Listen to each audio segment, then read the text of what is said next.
I'm pleased to be joined by Penn State quarterback Sean Clifford. Sean, how you doing? Other than being too tight.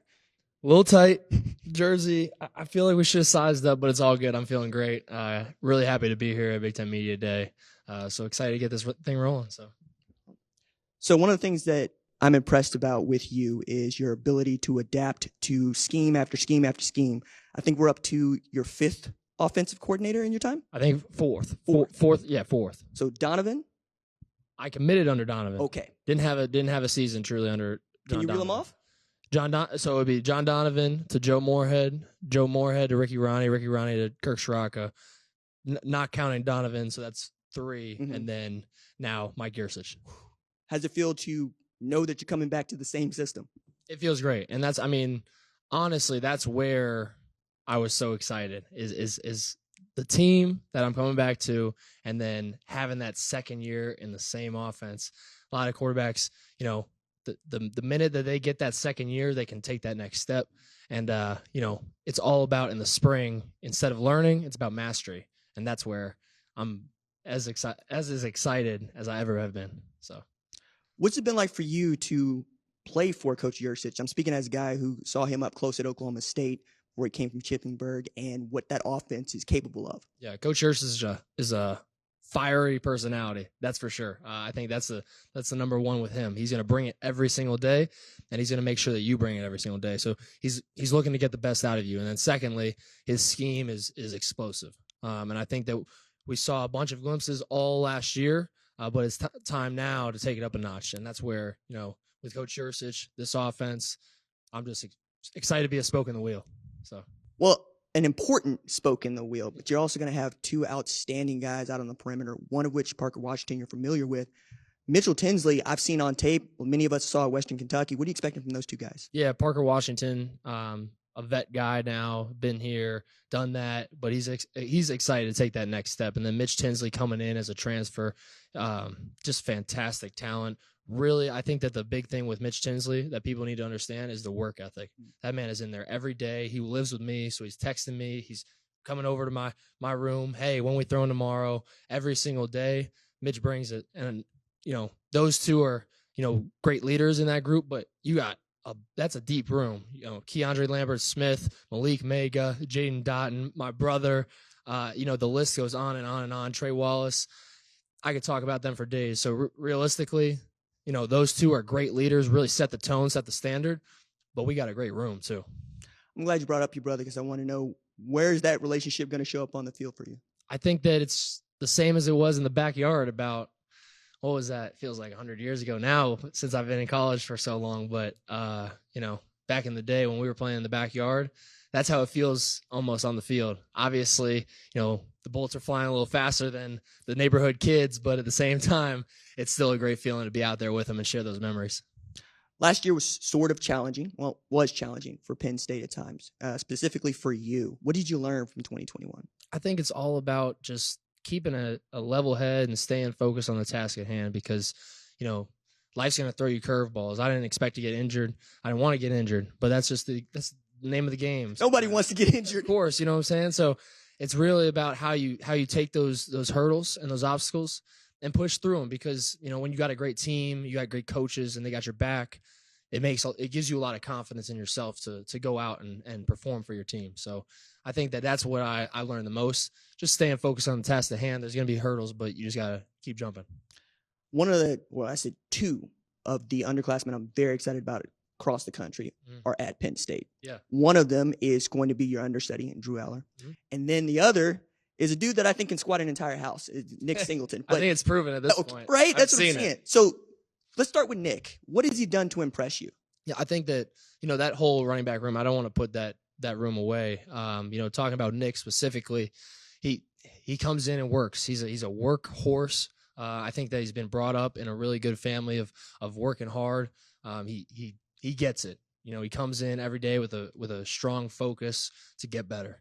And, that's what you need in a young guy. But, Nick, I think that the whole room, Katron Allen also came in right alongside of him.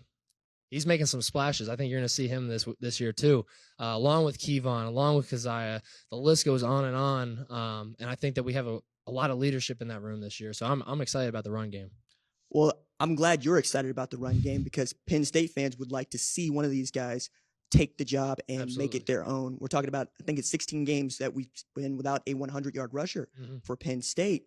What's the emphasis like in the running back room with Coach Snyder? Yeah, they know that. You know, it's not like they're shying away from it. And that's what's beautiful about it right now is they know where they're at. They know how good they could be, and they're reaching that potential every single day, working for it. Because, you know, they would be the first to tell you that they've fallen short a few times this year or these past couple of years of getting over that hump. But with this group, I think that they know it. They see the issues, and they're ready to address it and really prove it on the field. So I'm excited for my running backs. I think I get why you decided you wanted this 6th year. Coach Yurcich, year 2. You know what you have coming back. You also know what the highs look like in 2019. What is left for you to do in 2022?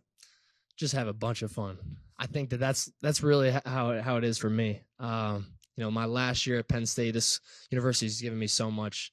I could never repay what Coach Franklin, the staff that I've had, you know, and especially the players.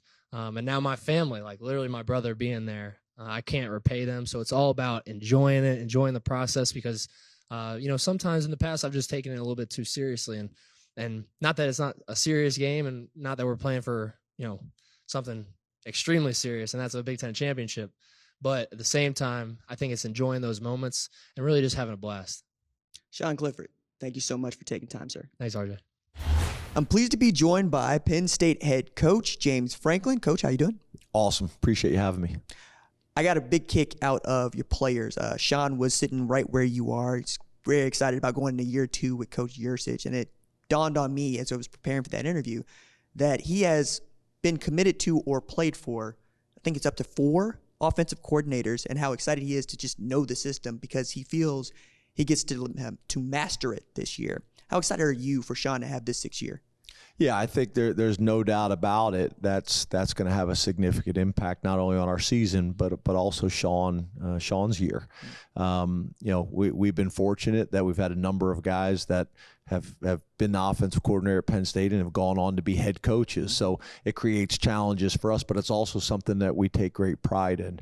You know, I think Sean is a guy that prepares the right way, handles things the right way, and has had a great offseason. And I do think your point of his confidence in year 2 in the same offense is going to be significant for us.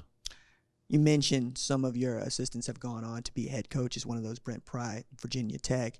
You bring in Manny Diaz without missing a beat, and all I hear is that he's fiery and he's energetic and he's excited to be there.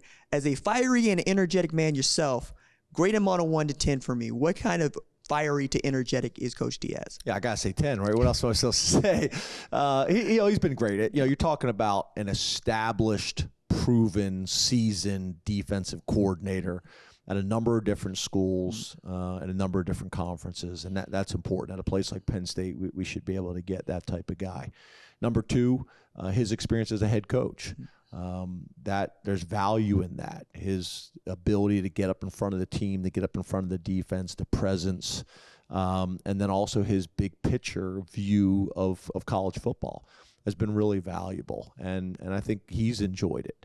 You know, you never know. I call him basically a day after the Miami situation goes down, and some people aren't ready to have that conversation, but we were able to engage quickly and aligned on a lot of things, and he's been great. So year 2 with Coach Yurcich, year 1 on defense. There are some similarities defensively in what we've done in the past and in what we're still doing, so that will help.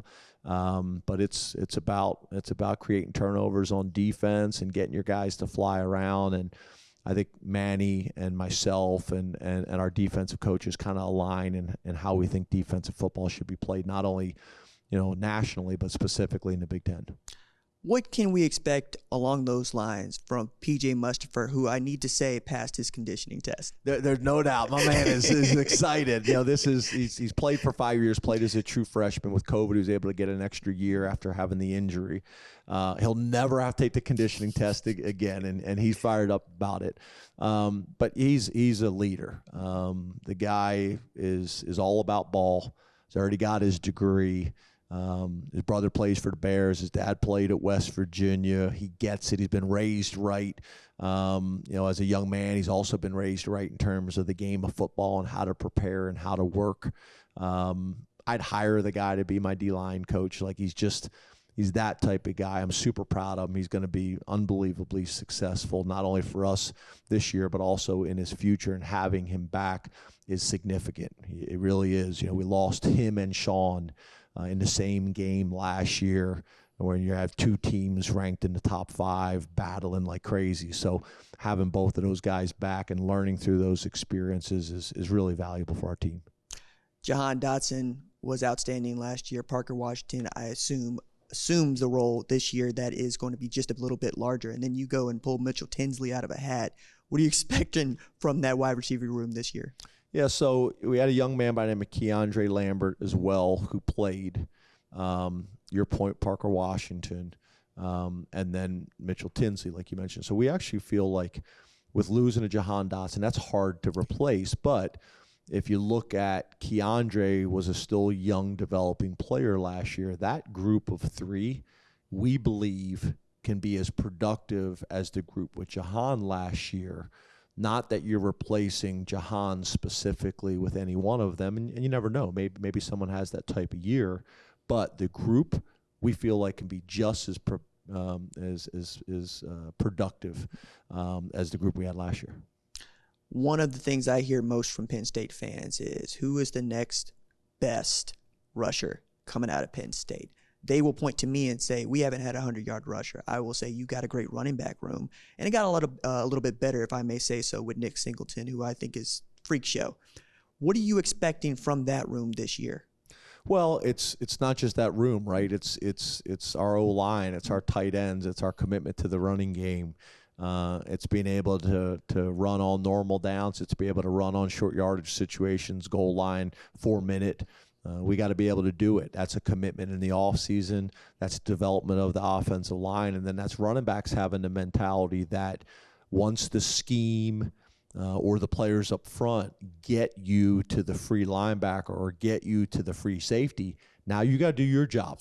You got to make that one guy miss, whether it's making a miss from using your athleticism in open field, or whether it's lowering the shoulder and breaking a tackle. But now that has to come into play. So, game of football obviously is about everybody doing their job and complementing one another, and that's what the run game is going to be for us. But we're committed there. I've come to the Big Ten media days every year and talked about this is going to be the year for the O-line. I'm not doing that this year. I'm going to let the proof be in the pudding. I'll let you tell me at the middle of the season where we're at, and whatever you say will be gospel. No, it won't, and you know that's right. But I do want to say this because I believe this. Nick Singleton is absolutely amazing as a football player. He picked Penn State. You picked him. What has he shown you so far that you could tell us about, maybe a story that demonstrates the level of football player that you have playing for the Nittany Lions? Well, we've got a good history of guys staying home, specifically running backs staying home.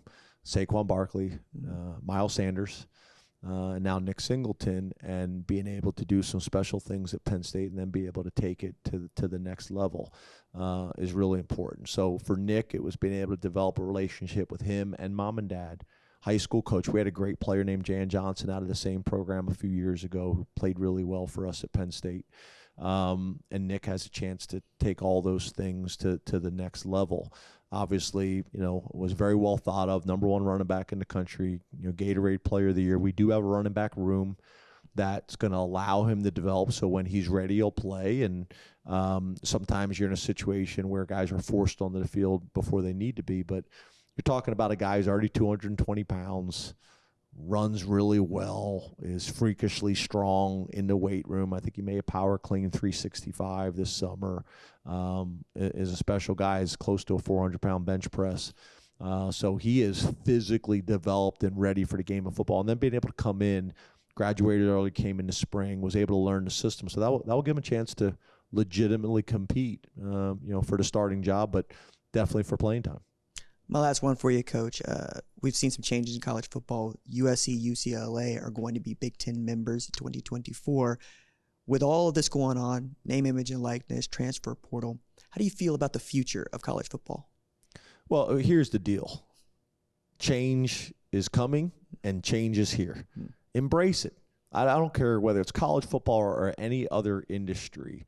The most successful organizations, the most successful teams, the most successful sports are people that are going to embrace change. Probably more change than we've had in the previous 25 years, but it's here. And at Penn State, we're not going to waste any energy or time on what we want it to be or what it should have been or what it could have been. This is where we're at.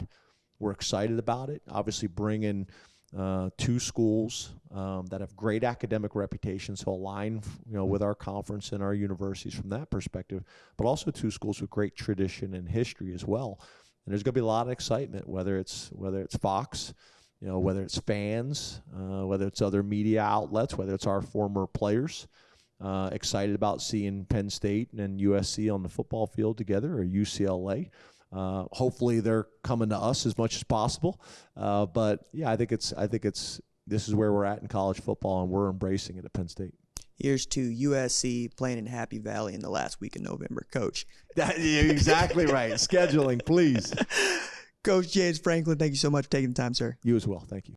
Thanks for watching this video. And remember, hit that subscribe button so you don't miss any other videos on the #1 ranked show YouTube channel.